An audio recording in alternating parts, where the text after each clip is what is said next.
Bismillahirrahmanirrahim. Assalamualaikum warahmatullahi wabarakatuh. Alhamdulillahilladzi arsala rasulahu bil huda wa dinil haqqi liyudhhirahu 'alad dini kullihi wa kafaa billahi shahida. Asyhadu an la ilaha illallah wahdahu la syarika lah wa asyhadu anna Muhammadan 'abduhu wa rasuluhu la nabiyya wa la rasula ba'dah. Allahumma salli wa sallim wa an'im ala nabiyyina wa qudwatina wa qurrati a'yunina Muhammadin wa ala alihi wa ashabihi wa man tabi'ahum bi ihsan ila yaumiddin. Alhamdulillah, marilah bersama-sama kita memanjatkan puji syukur kita kepada Allah Subhanahu wa taala, karena pada kesempatan kali ini alhamdulillah kita diberikan keringanan hati, keringanan langkah untuk bersama-sama melaksanakan ibadah sholat subuh. Semoga gerak langkah kaki kita ini diterima oleh Allah Subhanahu wa taala. Salawat serta salam kita haturkan kepada baginda kita sallallahu alaihi wasallam yang selalu kita harapkan syafaatnya kelak di hari kiamah. Semoga kita yang hadir pada kesempatan kali ini mendapatkan syafaat beliau di kelak di hari kiamah. Amin amin ya rabbal alamin. Jamaah salat subuh yang dimuliakan oleh Allah Subhanahu wa taala, alhamdulillah kita sudah berada di Ashrul Awakhir di 10 hari terakhir di bulan Ramadan, seperti baru mulai beberapa hari yang lalu.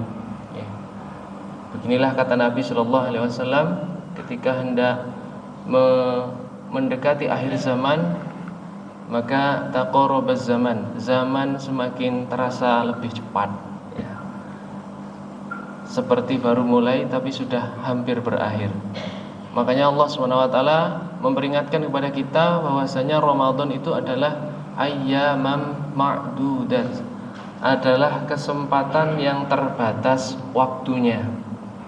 Maka daripada itu kita selalu memaksimalkan setiap ibadah kita, terutama di 10 akhir bulan Ramadan. Para jamaah yang dimuliakan oleh Allah Subhanahu wa taala, seperti yang kita tahu bahwasanya di 10 hari akhir ini muslimin berlomba-lomba untuk melaksanakan ibadah secara maksimal, khususnya di 10 hari di malamnya, 10 hari akhir malamnya, mempunyai keyakinan sebagaimana yang difirmankan oleh Allah Subhanahu wa taala dan dari lisan baginda kita bahwasanya ada sebuah malam yang sangat mulia, yaitu disebut dengan malam Lailatul Qadar.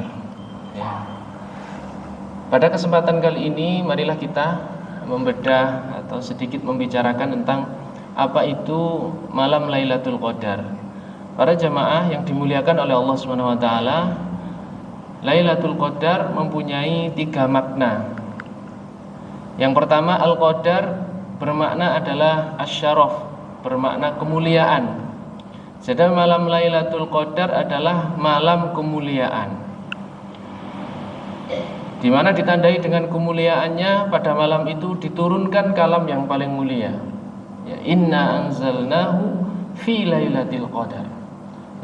Bahwasanya kami menurunkan Al-Quran di malam Lailatul Qadar. Di dalam surat Ad-Dukhan Allah berfirman, Inna anzalnahu fi lailatin mubarakatin. Sesungguhnya kami telah menurunkan Al-Quran di malam penuh dengan keberkahan. Di dalam Al-Quran juga disebutkan, kenapa disebut dengan malam kemuliaan? Karena malam itu khairum min alfi syahr, lebih baik dari 1000 bulan. Bukan sama 1000 bulan, lebih baik dari 1000 bulan. 1000 bulan kalau kita konversikan tahun, insya Allah sekitar 83 tahun. Ibadah yang kita lakukan di malam itu bukan sama dengan 83 tahun, tapi lebih baik dari 83 tahun. Makanya baginda kita kalau sudah memasuki 10 hari akhir bulan Ramadan, Kata istri beliau, syadda mi'zarahu, mengencangkan sarungnya. Ya, sebagian ulama menyebutkan menjauhi istrinya untuk tidak berhubungan karena fokus beribadah di malam itu. Yang kedua, wa aiqadha ahlahu, membangunkan keluarganya. Jadi 10 hari terakhir ini mari kita mengajak diri kita dan keluarga kita, selain kita bersemangat, marilah kita ajak keluarga kita. Kemudian makna yang kedua, yang pertama adalah malam kemuliaan, makna yang kedua adalah malam yang sempit. Ya. Al-Qadr maksudnya adalah sempit. Di dalam Al-Quran Allah berfirman, wa idza mabtalahu rabbuhu faqadara alaihi rizquh, ya, fayaqulu rabbi ahanan. Dan apabila manusia itu diuji dengan qadara alaihi rizquh, Allah dengan menyempitkan rizkinya. Qadara di sini artinya sempit. Fayaqulu rabbi ahanan, maka manusia tersebut mengatakan, aku sedang dihinakan oleh Allah Subhanahu wa taala. Qadara di situ bermakna sempit. Allah juga berfirman di ayat lain, wa man qudira alaihi rizquhu falyunfiq mimma atahullah. Barang siapa yang disempitkan rizkinya oleh Allah Subhanahu wa taala, falyunfiq, maka hendaknya dia tetap berinfak, ya, mimma atahullah, semampunya sebagaimana Allah yang diberikan kepadanya. Nah, makna di sini adalah Lailatul Qadar adalah malam yang sangat sempit. Ya, Imam Ibnu Katsir menyebutkan, kenapa disebut malam yang sempit? Karena pada malam itu tanazzalul malaikatu warruhu fiha biizni rabbihim min kulli amr. Tanazzalul malaikah, pada malam itu banyak sekali malaikat yang turun ke bumi, ya. Warruhu fiha, dan juga malaikat Jibril, ya. Jadi di malam Lailatul Qadar banyak sekali malaikat yang diturunkan oleh Allah Subhanahu wa taala. Imam Ibnu Katsir menyebutkan aktsaru min hadadil asa, sampai disebutkan jumlahnya malaikat yang turun itu adalah aktsaru min adadil hasa, lebih banyak jumlahnya daripada kerikil di bumi. Kalau mungkin panjenengan pernah ngitung kerikil sak Mojokerto mboten. Jadi malaikat yang turun itu lebih banyak jumlahnya dari kerikil yang ada di bumi. Aktsaru min adadil hasa. Makna yang ketiga, malam Lailatul Qadar, Al-Qadar artinya adalah penentuan. Banyak sekali di Al-Quran Allah menyebutkan innallaha ala kulli syai'in qadir. Sesungguhnya Allah Maha menetapkan atas segala sesuatu. Di dalam surat Ad-Dukhan Allah berfirman, inna anzalnahu fi lailatin mubarakatin. Sesungguhnya kami menurunkan Al-Quran ini di malam yang penuh dengan keberkahan. Yang dimaksud adalah malam Lailatul Qadar. Di dalamnya ada apa? Fiha yufraqu kullu amrin hakim. Di dalam malam itu ditetapkan segala perkara hikmah. Ya. Sebagian ulama menyebutkan bahwasanya yang dimaksud pada malam Lailatul Qadar itu adalah malam penentuan takdir kula dan panjenengan selama 1 tahun ke depan sampai bertemu malam Lailatul Qadar lagi. Ya. Jadi takdir jenengan selama 1 tahun mulai malam Lailatul Qadar sekarang ke malam Lailatul Qadar selanjutnya. Makanya Allah SWT senang ketika ada penentuan seperti itu, kita dalam keadaan beribadah kepada Allah SWT. Nah, masalahnya Bapak dan Ibu yang dimuliakan oleh Allah SWT, kan kita niki sudah paham nggih, sudah sering mendengar, oh malam Lailatul Qadar itu 10 hari akhir di bulan Ramadan. Wonten sing lebih spesifik malih. Malam Lailatul Qadar itu malam ganjil. Ngoten terus. Nggih.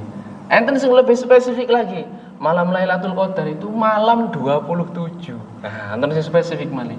Mungkin kalau sudah malam lewat malam 27, enten sing sanjak malam 29. Masalah yang ngeten. Sakniki niki ngapunten, tadi malam ini ganjil apa genap nih? Napa ganjil apa genap nih? Lah sing tumut napa hisab tadi malam napa niki? Genap nggih. Tapi lek sing tumut ru'yat ganjil tadi malam. Lah cuman masalahnya malam Lailatul Qadar itu cuma sekali. Mboten kok sing hisab Lailatul Qadar saiki engko terus sing ru'yat sesuk ngene mboten ngoten, panggah setunggal. Makanya baginda kita itu menyatakan begini, taharrau fi ashril awakhiri minal Ramadan. Kalau tadi kan 10 hari terakhir spesifik ganjil, Nabi sudah membaca suatu saat ada perselisihan penentuan awal Ramadan. Makanya bisa jadi malam tadi itu ganjil, mungkin yang ru'yah itu benar, ya. Kan kemungkinan kita nggak tahu semuanya. Masalahnya malam Lailatul Qadar cuma satu kali. Makanya baginda kita menyatakan seperti taharrau fi ashril awakhiri minar Ramadan. Untuk mencari malam Lailatul Qadar, jenengan maksimalkan 10 semuanya. Karena yo iso bisa jadi ganjil, bisa jadi genep. Ya ganjil menurut kita, tapi menurut yang lain sekarang genap. Makanya hati-hati ya. Kalau bisa ganjil atau genap kita maksimalkan ibadah kita kepada Allah Subhanahu wa taala. Kalau dalam kondisi yang bisa diusahakan, bisa memaksimalkan dengan iktikaf ya.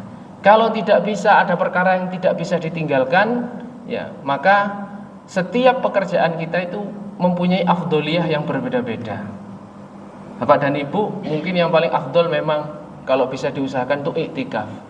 Tapi ada sebagian orang yang harus menjaga orang tuanya. Ada sebagian orang yang harus tetap bekerja. Harus tetap bekerja memenuhi kebutuhannya. Makanya ketika baginda kita ditanya oleh para sahabatnya, ayul a'mali afdol? Ya Rasulullah, amal apa yang paling afdol? Ini jawabannya mau macam-macam. Nah Rasulullah ngerti, ini gak ada wong tuwek. Gak ada wong tuwek kudu diopeni. Makanya Rasulullah menjawab, amal yang paling afdol nggih? Merawat orang tua.